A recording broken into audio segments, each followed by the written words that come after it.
What's up, everyone? Welcome back to another review, and this time we're taking a look at the 2024 remake Nosferatu, written and directed by Robert Eggers. This is Eggers' remake of the F.W. Murnau film of 1922. So, to give a little bit backstory to this movie, this is actually a Robert Eggers passion project. Now, one of the early films that Eggers saw as a child, that he has said himself was the original Nosferatu film, that basically got the ball rolling on his film career, and he more or less has wanted to make this movie for a very, very long time. I mean, it got to the point where he actually produced a stage play when he was a kid that actually got a small little theater run in his hometown. So to say that he had an infatuation with the Nosferatu film is an understatement. And yeah, it more or less took nearly 10 years for him to finally get this movie made. Now, after him finally getting this movie done and releasing it to the masses, how do I feel about his 2024 remake of Nosferatu? Well, I'm going to say this.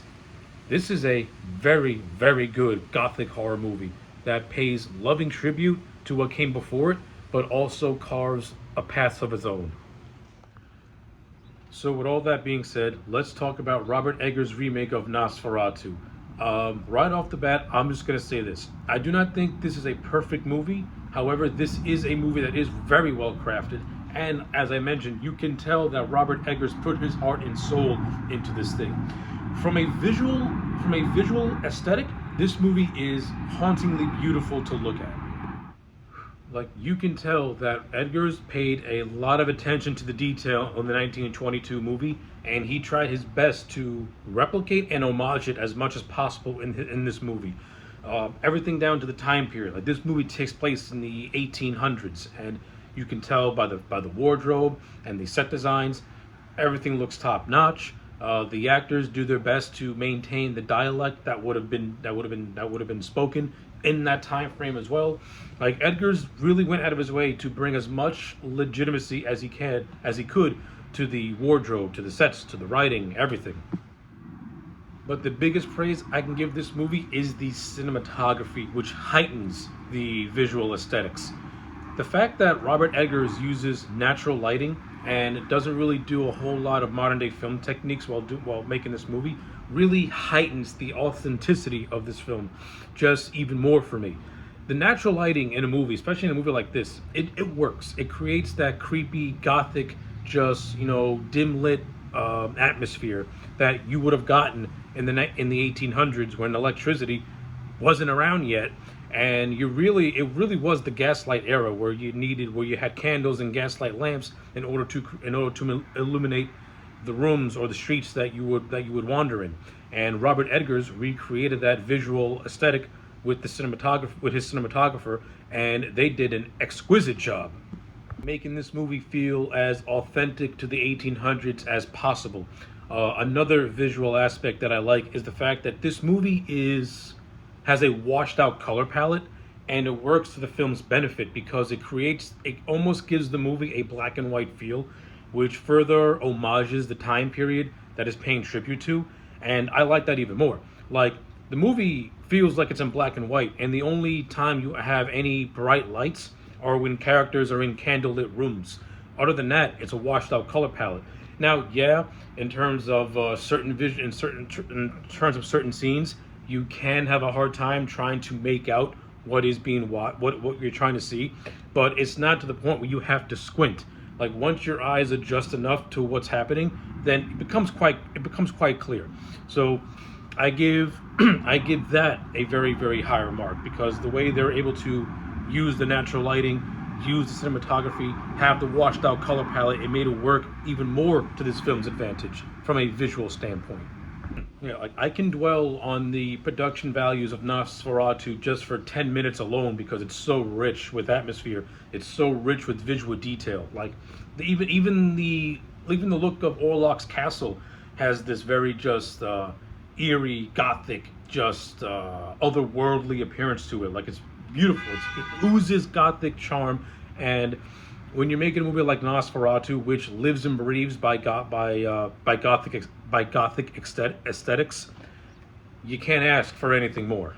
But it's time we get to the more important aspects of this movie, which is not really the production values, which are fantastic, but it's the cast, it's the characters, it's the overall story, and how Robert Eggers translates Nosferatu through a more modern lens. Now, the overall story of Nosferatu, it's evident at this point what the story of Nosferatu is. It's basically the unauthorized version of Dracula. I don't need to really say much. That's what it is. You know, Thomas Hutter is a realtor. He goes to Transylvania. He meets Count Orlok. He has his run-ins with Count Orlok, and Orlok makes his way to Germany in order to seduce Thomas's wife, Elaine. And this is where Thomas Hutter has to join up with a band of people in order to stop this man from doing whatever he wants to do to his wife. That's the story of Nosferatu. That's the story of Dracula. Again, it's no secret what Dracula and Nosferatu are. There's no need to dwell on it any more than I already have. To be honest with you, I think I dwelled on it for 2 minutes too long. But this movie's strong points is not the framework. It's how Eggers takes the story in a different direction that helps him separate it from its own. What Eggers does is that he takes the best elements from the 1922 movie and the 1979 movie, and he puts his own little spin on it. Now, with that being said, I am not overly fond of how Orlok is presented in this movie. Not that I'm saying that it's bad, but when you compare it to Klaczynski's version of Orlok, it's a step down. Like, I think Bill Skarsgård's version of Orlok is a step down from the Klaczynski version. But with that being said, since Eggers is making this as a remake from the 1922 movie, he's sticking to that 1922 blueprint, and in that regards, I think Bill Skarsgård did a much more better job than Max Schreck did as the character of Orlok. Mainly because Skarsgård gives the character a much more nobleman quality to him, and he just has more of a creepiness to him. And I just like the whole idea of Orlok being a Transylvanian nobleman who made a pact with the devil, and that pact is what turned him into a vampire. And this is told to us through some exhibition when Thomas Hutter is on his way to Orlok's castle after his run-in with the gypsies. It's like, I like how this version of Orlok has more, how we get to know more of his backstory a little bit. We get to know more about him in a sense. Now, I understand that that Bill Skarsgård's overall look as Count Orlok has been criticized ever since it was seen, and that's mostly because of the mustache and everything. But if you actually look at what Eggers was trying to accomplish by having him be a Transylvanian nobleman, most of them had those kind of mustaches, so it doesn't really hurt the effect, to be honest with you. If anything, it's of the time period, and it works for me. I like the makeup. The makeup of Bill Skarsgård's design as Orlok is very distinct, very creepy. It doesn't have those rat-like features that were in the 22 and 78 and 79 movie. It has a more distinct, almost grounded, realistic look to it, and I appreciate that. It makes it stand on its own. And even though I don't think Bill Skarsgård brings that tragic pathos that Klaczynski brought to his Orlok, I do like the fact that Skarsgård plays Orlok really as a vessel of pure evil. This Orlok is evil. He has no pathos. He has no humanity to him. And you know what? I'm okay with that. I'm okay with that. It's refreshing to see a villain that you don't feel sorry for, or that you don't have any sense of, oh, I hope he finds peace in the afterlife. For certain movies, that could work. But for what the story that Robert Eggers is trying to tell with this one, you need an Orlok that is a vessel of evil and who is a manipulator. And that's what this Orlok is. This Orlok is a manipulator. He basically manipulates Thomas Hutter into annulling his own marriage to Ellen because previous to the events of this movie, a young Ellen who was craving companionship reached out telepathically, unknowingly, to Count Orlok, and since then the two of them have had almost like this psychic bond. But that bond was blocked once Ellen was married to Thomas Hutter. But now that Hutter is going to go business with Orlok, that bridge is slowly starting to crumble, and Ellen and Orlok's connection is starting to take shape again. However, Ellen is not wanting any part of this since she's loyal to Hutter, and she does not want to and she does not want to be in the presence of the evil that Orlok is. And this actually makes Ellen, who is played by Lily Rose Depp, into a more interesting and compelling character in some aspects to me. Now, I don't want to overly criticize Lily Rose's Depp performance in this movie because she does have a lot of scenes where she could be hamming it up maybe just a little bit, and certain scenes that are meant to be played scary can come across as unintentionally funny. But she does give it her all. Like, she acts her ass off in this movie, and I give Lily Rose Depp a lot of credit. I like her chemistry with Nicholas Hoult, who plays Thomas Hutter. I buy them as being a loving husband and wife. I buy that this version of Ellen has a past trauma that she can't really explain nor break away from. And you see that it gives her a lot of issues. And again, I attribute that to a very, really strong performance by Lily Rose Depp, especially when she's in the more somber parts of the movie. Her performance really works. As I mentioned, I like Nicholas Hoult as an actor. He's one of my favorites working right now in the modern day, ever since I saw him in X-Men First Class. I like him as Thomas Hutter. I think he puts in a very strong performance. I do think there are moments of this movie where his character is kind of just put on the back burner for a little bit, and that's mostly the middle portion of the movie where he's more or less confined to a bed after he escapes the clutches of Count Orlok and makes his way back to Germany. He's more or less bedridden until you get to the end of the second act, going into the third. But leading up to that, I like his whole thing. I like his whole performance in general in the first half of the movie. His run-ins with her knock, who is running the brokerage company that he works for. I like that this version of Thomas Hutter is more more cowardly, so to speak. Like, he's somebody who is trying so hard to be made a partner at this agency that he's willing to do any job possible just to show good faith and that he can be a loyal soldier. And when he takes on the Orlok, when he goes to meet Count Orlok in Transylvania, you pretty much see that this man is willing to do anything to get this thing and to create a life for himself and Ellen. So it essentially makes Hutter into a man that you kind of want to root for in a way. Like in a way, he's subservient to his bosses, but in a way you kind of understand where he's coming from because he wants to have a life and he wants to be the provider that he wants to be. So you can appreciate stuff like that.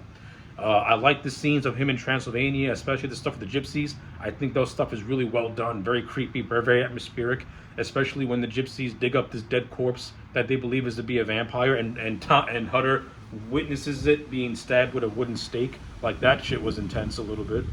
And I like his whole trek from the gypsy lodge all the way to Orlok's castle. It's good stuff, good cinematography. You really get the sense of this man being alone in this dead and just barren, cold wasteland of a place until he gets to the castle, which is just oozing with creepy gothic atmosphere. And this is where we get our first meeting with Bill Skarsgård. As I said, I think Skarsgård's performance is actually really strong. I don't mind the look or the design. I like that just ratty, raspy voice that he has. It's very eerie, very creepy. Like, it's something that sticks with you. And also other stuff that I like. I like the side characters. I think the side characters, the supporting cast in this movie, are just much more fleshed out and much interesting as opposed to how they were in the other two versions of Nosferatu. Aaron Taylor Johnson plays Frederick, who is a close friend of Thomas Hutter.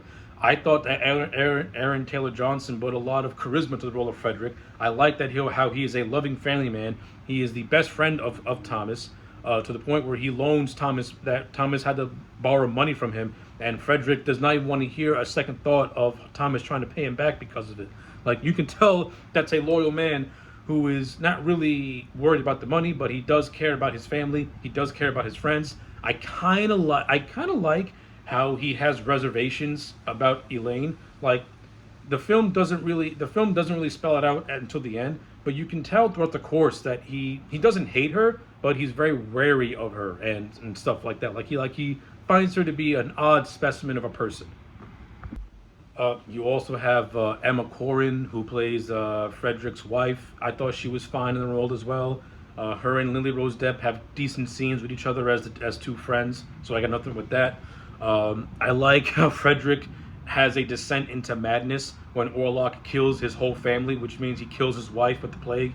Then he literally kills his two children right in front of Ellen, which is just one of the most intense scenes in the movie. And then you see Frederick just go through a complete and utter mental breakdown where his grip on reality is completely just destroyed. And then once he catches the plague, he spends his last moments violating the dead corpse of his wife. Like, this man went from being like the most like funnest guy in the party to the most just like destroyed person when it was all said and done. Like, and again, it's a solid performance by Aaron Taylor Johnson. I think he did a good job.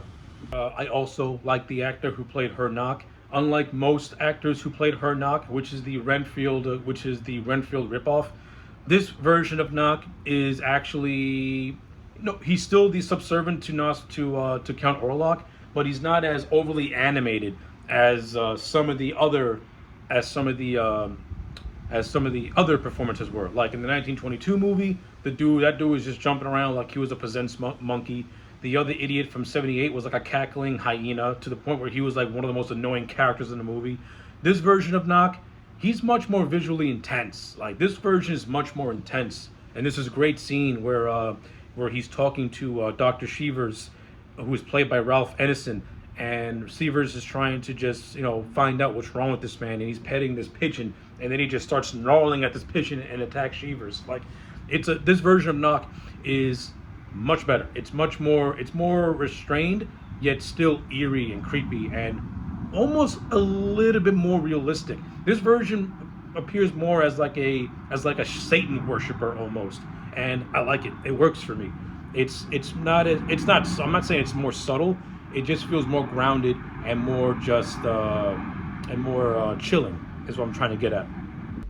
But now we get to the two characters who I feel are the unsung heroes of this movie and really give it more of a gravitas. And that will be Willem Dafoe as Von Franz, our Van Helsing stand-in, and Ralph Ineson's Dr. Shevers, who was our Dr. Sword stand-in.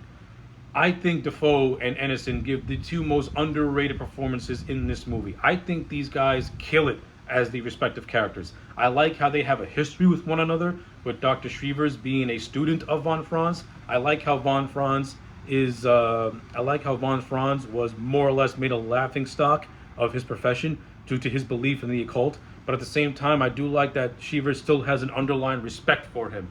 And to me, a lot of the movie's underlying more comedic moments, it's more understated, really comes from Dafoe and Ineson. And these are just two veteran actors who understand the craft and understand how to make their understand how to make their comedic moments feel natural and not distracting. Especially the way Dafoe delivers certain pieces of dialogue. It comes across as funny, but not in a way that it's like egregious to the movie. It comes across as naturally. One instance where I think he's talking to Hutter and Frederick about Ellen being attacked by a vampire, and they're like, a vampire? Yes, a vampire. Like, it's hard to explain the scene, you gotta watch it for yourself. But like, stuff like that is where you get like a rib tickler, so to speak, like an underlying moment of levity that's delivered expertly by a very talented actor. And what I mean about how Franz and Shivers have this underlying state of comedy to them is because you have Shivers, who is the straight man, to Von Franz, who is the more eccentric person. So the two balance out and parallel each other, and that's where you get a lot of the understated comedy between the duo as they work together to try and find answers and to try and stop Count Orlok. Again, the two unsung heroes of this movie, and they and Dafoe and Ineson really hold the second half of the film together, especially when Orlok makes his way to Germany. He unleashes the rat plague, and the entire city goes into utter devastation. And eventually, this whole thing leads to what I think is a very satisfying final act for this movie. So Count Orlok, he wants Ellen. He wants he wants Ellen because of the bond that he have with one another. And he doesn't want her for anything. He just wants her because of an obsessive desire they made when Ellen was a kid. You can almost say that Orlok is more or less a groomer, which adds another layer of context to his character. But I digress. Orlok essentially gives Ellen 3 nights to join him, or else he's going to kill everyone that she cares about. He starts off by killing her friend, the wife of Fredericks, and her two children. This is what drives Fredericks mad, like I said, to the point where he succumbs to the plague while desecrating his wife. Then we get, and then he threatens to kill Thomas, in which she draws the final straw. And this is where her and von Franz can make a plan in order to goad Thomas into not being in the room when she confronts Count Orlok himself. So after fakely giving herself to him, she holds on to him long enough for him to be killed by the sun. However, while doing this, she sacrifices herself because while Orlok is feasting on her, the sun is rising, and they both die together. But Ellen does not die a vampire. She dies a human, and she dies the wife of Thomas, and she dies saving the ones that she loves. So essentially, Ellen is more or less portrayed more as the hero of this movie in a way. And you know what? It's fine. It works, especially with the story that Robert Eggers gave her and Orlok.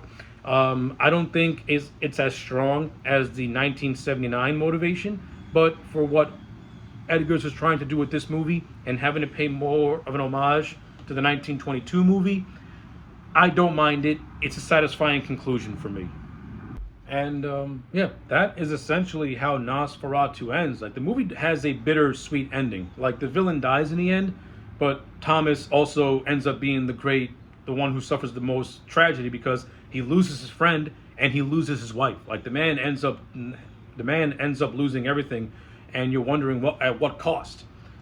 So the movie does have its own tragedy to it, which I can also appreciate. Like, it's refreshing to see movies that don't have an all the way happy ending. Like, you have the villain that gets defeated, but you also have the at what cost was it worth it for him to be defeated. And this movie's ending is also a nice callback to the 1979 ending where Ellen also sacrifices herself. But where in that movie it's implied that Hutter is becoming a vampire himself. That does not happen in this movie, though though Hutter does have the bite marks on his chest to show that he was attacked by Orlok. But you never get those scenes of him transforming into anything. So, all right, that is what it is. So with all that being said, the Nosferatu 2024 remake is essentially, I think, one of the better versions of the Nosferatu films. If I were to compare it to the 1922 movie and the 1979 movie, I think I would put it just slightly above the 79 movie, mainly because I appreciate the more darker aesthetics of this film and the fact that Robert Eggers does make a lot of visual callbacks, but at the same time putting his own little spin on everything and and really making this movie feel more like a fairy tale. Like, Werner Herzog's movie felt like a documentary felt like a documentary type of film. This feels like a Grimm's fairy tale in a way. And for that, I would put this slightly above the 1979 movie. And I think this movie is much more superior to the 1922 movie. Not to say that I hate that version, but again, with more modern technology and let's just say more refinements to the writing, I think Robert Eggers fixed a lot of the issues that I had with that old movie, and he refined them with this one. So, with everything out of the way, my final grade for Nosferatu 2024 is going to be I'm going to give this movie an 8.5 out of 10. This is a very, very solid movie, very good remake.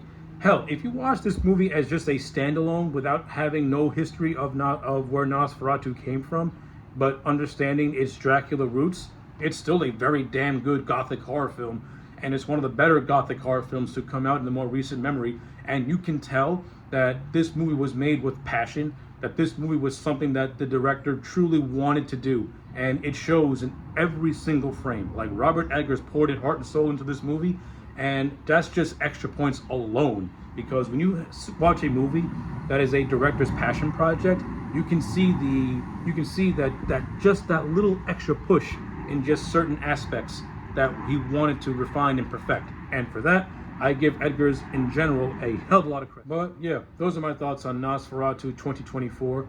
Let me know yours in the comment sections down below. Like the video and subscribe, and I will check you back for more.